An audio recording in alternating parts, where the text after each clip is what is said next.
रूस ने आधिकारिक तौर पर ऐलान किया है साल 2026 के रशियन एनर्जी वीक यानी REW में कि भारत पहला आधिकारिक भागीदार देश बन गया है। उसका यह दर्जा आज तक किसी को नहीं मिला, चीन को भी नहीं मिला है। तो डोनाल्ड ट्रंप ने बोल दिया साहब, जो भी रूस से तेल खरीदेगा 100% तक का टैरिफ उसके ऊपर लग जाएगा। Very good. अब एक ब्रेकिंग न्यूज ये आती है कि भारत ने जुलाई में रूसी तेल खरीदने के चलते सारे रिकॉर्ड तोड़ दिए। अब भारत ने इतना तेल खरीद लिया रूस से, इतना तेल खरीद लिया रूस से कि अच्छा, भारत को भी पता था कि 100% टैरिफ की बात होने वाली है। जो रशियन प्रेसिडेंट हैं पुतिन, वो बहुत ज्यादा तारीफ कर रहे हैं इंडियंस की। मुझे लग रहा है कि कोई गड़बड़ है। और कल खैर उन्होंने, हालांकि मैं देख रहा था कि ये एक इवेंट है जहां पे वो बोल रहे हैं, वैसे अप्रिशिएट करना चाहिए पुतिन को। क्या मॉस्को ने चाइना की आंखों के अंदर धूल झोंक करके भारत के साथ में एक ऐसा रणनीतिक समझौता कर लिया है जो 21st सेंचुरी के ग्लोबल मैप को हमेशा के लिए पलट करके रख देगा? और अमेरिका की सख्त पाबंदियों और धमकियों की परवाह किए बिना भारत ईरान के जाबार पोर्ट पर 10 साल की ऐतिहासिक डील साइन करके कौन सा ऐसा खेल खेल चुका है जिसने अमेरिकी हुक्मरानों के होश उड़ा दिए? हो सकता है। रशिया के डेप्यूटी प्राइम मिनिस्टर मरात ने कहा है कि मॉस्को को इंडियन ओशन तक रेल कनेक्टिविटी जो है वो एक्सप्लोर करनी चाहिए, क्योंकि स्ट्रेट ऑफ हॉर्मुज और जो इस तरह के मैरीटाइम चोक पॉइंट्स हैं उन पर जियोपॉलिटिकल रिस्क जो है वो बढ़ता जा रहा है। उन्होंने पॉसिबल राउट्स में ईरान, अफगानिस्तान, पाकिस्तान और इन सब का जिक्र किया और कहा कि इंडिया तक पहुंच देने वाले जो कई सारे कोई भी ऑप्शन जो है वो कंसीडर किए जा सकते हैं। मॉस्को का मोनेज सेंट्रल एग्जीबिशन हॉल पूरी दुनिया के लिए शक्ति का केंद्र बन चुका है। 100 देशों के 7000 डेलीगेट्स वहां मौजूद थे, लेकिन सबकी निगाहें केवल एक तिरंगे पर होगी।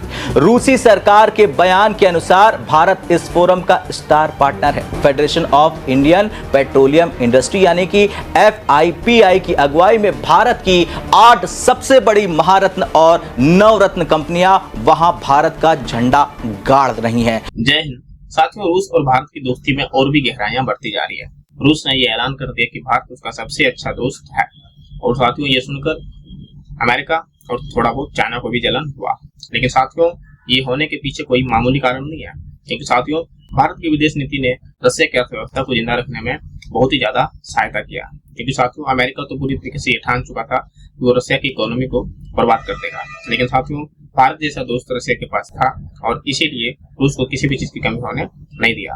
हालांकि साथियों, वक्त होते होते और रूस भी भारत का साथ हमेशा देता है, लेकिन इस समय अगर हम बात करें तो भारत की विदेश नीति ने रशिया को डायरेक्ट फायदा पहुंचाया है। और इसीलिए तो रूस के विदेश मंत्री ने भारत को अपना पहले नंबर का दोस्त कहा है, आधिकारिक दोस्त। और साथियों, ये हो रहा है क्योंकि अमेरिका ने बहुत बार ये कहा कि रूस से कोई भी देश कच्चा तेल नहीं खरीदेगा, अगर खरीदेगा तो हम उस पर टैरिफ लगा देंगे। तो उसके बावजूद भारत ने अपनी जरूरत और रशिया की दोस्ती के कारण उनसे कच्चा तेल खरीदते रहे और अमेरिका के टैरिफ का सामना करते रहे। और ये एक बार दो बार नहीं, अमेरिका ने कई बार सोचा कि भारत पर टैरिफ लगा दें, कभी 18%, 12% एक्स्ट्रा, कभी 25% तो कभी 50%, फिर बाद में 500% तक की धमकी दी। लेकिन उसके बावजूद भी भारत डरा नहीं और उससे तेल खरीदता रहा, व्यापार करता रहा। और रूस और भारत के बीच में समझौते साथियों इस कदर हो रखे हैं कि रुपये और रूबल में भी व्यापार चलता रहा। और ये सब चीज देखकर जाहिर सी बात है साथियों, अमेरिका को जलन तो होगी, क्योंकि साथियों वो कोशिश कर रहा था कि भारत को पूरी तरीके से वो अपने खेमे में ले ले, भारत भी रूस का विरोध करे। लेकिन साथियों, भारत ने कभी ऐसा नहीं किया, कभी भी रूस का विरोध नहीं किया, बल्कि एक दोस्त की तरह ट्रीट किया, जैसा कि रशिया भी हमेशा भारत के साथ देता है और उसी तरह से भारत भी अमेरिका का साथ दे रहा है। मैं आपको डिटेल बताऊंगा क्या हुआ, कैसे हुआ, कितना खरीदा, लेकिन that is not the core of the story. जो स्टोरी है ना दोस्तों, उसका जो दिल है, उसकी जो आत्मा है, ये नहीं है कि भारत ने कितना तेल खरीदा, कितने परसेंटेज ज्यादा खरीदा, जून में कितना था, जुलाई में कितना था, अगस्त में क्या ट्रेंड्स हैं। That is not the point. The point is, जो मैं समझने की कोशिश कर रहा हूं और मैं चाहता हूं कि आप कमेंट्स में लिखें अगर आपको मेरी बात समझ में आए या आप अग्री करते हैं, डिसएग्री करते हैं फिर भी लिखिएगा। क्या ऐसा है कि पिछले साल जो भारत को टैरिफ का झटका लगा था, भारत ने अपना डायरेक्शन चेंज कर दिया और जो भारत ने इतने देशों के साथ फ्री ट्रेड एग्रीमेंट साइन करा है, लगातार आपने देखा होगा कि एक ऐसा समय था 6 महीने का जहां पे झड़ी सी लग गई थी। हर हफ्ते 10 दिन कुछ ना कुछ साइन हो रहा है, कुछ ना कुछ हो रहा है। और ईयू के साथ जो करा उसको तो उर्सुला वॉन्डर लेयन ने यह भी बोल दिया था कि it is the mother of all deals and all that. फिर यूएस बीच में कूदा, कह रहा नहीं हमारा फादर ऑफ ऑल डील्स होगा, वो अभी तक कुछ हुआ नहीं है। भारत ने ज्यादा लिफ्ट विफ्ट नहीं दी यूएस को। और पीयूष गोयल जी हैं जो मंत्री हैं, उन्होंने साफ दे सेड कि unless the deal favours India in terms of tariffs, जो हमारे कॉम्पिटिटर्स हैं, तब तक भारत डील साइन नहीं करेगा। अच्छा हुआ क्या है अचानक? यूएस कहता है कि हम 100% टैरिफ लगाएंगे हर एक देश के ऊपर। अब आपको भी पता है कि ऐसा वो कुछ नहीं कर सकता। भारत के ऊपर लगा चुका है, क्या भारत के ऊपर दोबारा लगाएगा? Most probably. चाइना भारत से ज्यादा तेल खरीदता है, चाइना के ऊपर नहीं लगाएगा, राइट? यूएस खुद खरीदता है। US buys uranium from Russia. ये एक छोटी सी क्लिप है, मैं चाहता हूं छोटी सी क्लिप आप सुनिए। ये भाई साहब जो बोल रहे हैं ना, ये व्लादिमीर पुतिन है। ये क्या बोल रहे हैं सुनिए जरा। When the new administration came to power, bilateral trade started to grow.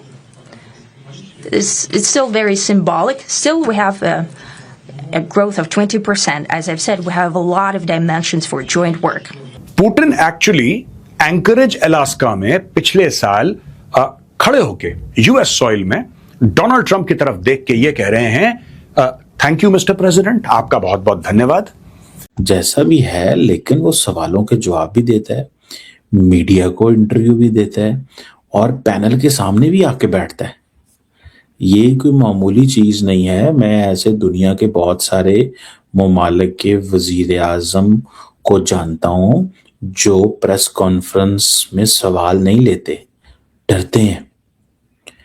Press conference में सवाल नहीं लेते लोग, लेकिन पुतिन को ये एडवांटेज आता है कि वो सवाल लेता है। मानना पड़ेगा, किसी को अच्छा लगे किसी को बुरा लगे, वो सवाल लेता है और लोग उससे सवाल करते भी हैं।